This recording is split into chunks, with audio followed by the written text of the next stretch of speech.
खबर है, अग्निपथ स्कीम पर राहुल गांधी ने केंद्र को घेरा है।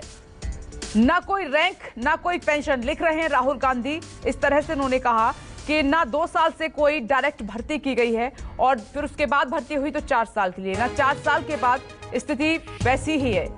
देखिए, ना कोई रैंक ना कोई पेंशन, ना 2 साल से कोई डायरेक्ट भर्ती है। राहुल गांधी ने ट्वीट किया है और केंद्र सरकार को घेरा है इस तरीके से। आगे लिखते हैं, न 4 साल के बाद स्थिर भविष्य, न सरकार का सेना के प्रति सम्मान।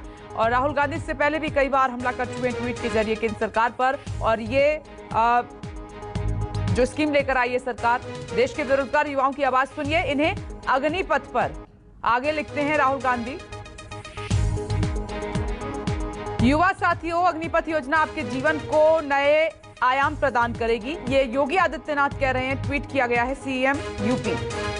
और करने के साथ ही भविष्य को स्वर्णिम आधार देगी। आप किसी बहकावे में ना आए। सरकार को लगता है कि युवा बहकावे में आ रहे हैं। साथ ही लिखते हैं, यही बातें उन्होंने अपने ट्वीट में लिखी हैं कि किसी के बहकावे में युवा ना आए और ये एक नया आयाम लेकर आएगी अपने जीवन में स्कीम। मां भारती की सेवा हेतु संकल्पित हमारे अग्निवीर राष्ट्र की अमूल्य निधि हो।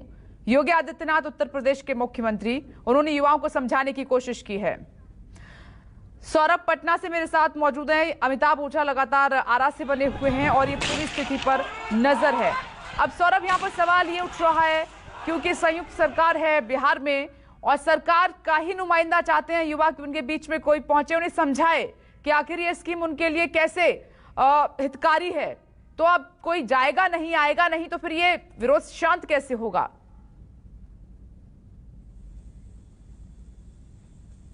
जी बिल्कुल, अगर बिहार की बात करें तो मैं आपको बताना चाहूंगा कि बिहार में एनडीए की सरकार है, जहां जदयू भी है, बीजेपी के भी जो बीजेपी पार्टी दोनों शामिल है। लेकिन जदयू की अगर बात करें तो उन्होंने साफ तौर पर कहा है कि जो हंगामा हो रहा है उसके लिए हम जिम्मेदार नहीं है। यानी केंद्र सरकार की जो नई स्कीम आई है उससे लोगों को, उसको लेकर लोगों में गुस्सा है और उसी को लेकर तोड़फोड़ की जा रही है, प्रदर्शन की जा रही है। तो मामला केंद्र सरकार का है। तो जदयू ने साफ तौर पर कहा कि केंद्र सरकार के जो मंत्री हैं, जो बीजेपी के नेता हैं, वह उन युवाओं के सामने जाएं और उन्हें समझाने की कोशिश करें। अगर यह योजना सही है तो उन युवाओं को बताने की कोशिश करें कि यह योजना आपके लिए सही है, आपके लिए लाभदायक है। तो एक तरीके से कहें तो जो गठबंधन के सहयोगी पार्टी है जदयू ने अपना हाथ पूरी तरीके से खींच लिया है। उन्हें भी लगता है कि यह जो योजना है यानी अग्निपथ जो है वह कहीं से भी ठीक नहीं है और शायद इसी वजह से उन्होंने अपना हाथ खींच लिया है और उन्होंने पूरी तरीके से गेंद जो है वह बीजेपी के पाले में डाल दिया है। उनका कहना है कि चूंकि यह केंद्र सरकार की स्कीम है, इसीलिए केंद्र सरकार के जो मंत्री हैं और बीजेपी के जो नेता हैं वह युवाओं के सामने जाएं और उनको समझाने की कोशिश करें, क्योंकि समझाने से, बात करने से ही समस्या का समाधान होगा।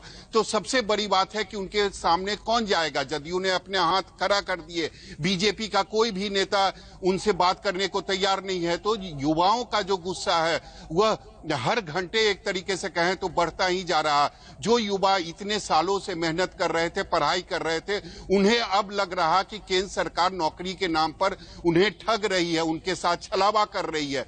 तो निश्चित तौर पर आने वाले दिनों में, आने वाले कुछ घंटों में ये जो गुस्सा है यह और ज्यादा बढ़ेगा और बिहार के आज करीब 14-15 जिले में प्रदर्शन हो रहे हैं। हो सकता है कि कल अगर आप देखेंगे कि बिहार के 38 जिलों में इन युवाओं का, इन बेरोजगारों का प्रदर्शन होगा। तो जरूरत है बीजेपी के नेताओं का, केंद्र के जो मंत्री हैं वह सामने आए, उन युवाओं के सामने जाएं और वह बताने की बिल्कुल कोशिश सौरभ, ये बहुत हाँ, जरूरी भी है। बातचीत से ही समाधान निकलेगा। सरकार खुद कहती है कि बात करने से रास्ता निकलेगा, जब आप जाएंगे तभी हो पाएगा ऐसा। नमस्कार, मैं हूं मानक गुप्ता। अगर आपको हमारा ये वीडियो पसंद आया हो तो इसे लाइक और शेयर जरूर करें और हां, हमें सब्सक्राइब और फॉलो करना ना भूलें ताकि आप देश और दुनिया की कोई खबर मिस ना करें। तो जुड़े रहिए हमारे साथ और देखते रहिए न्यूज़ 24।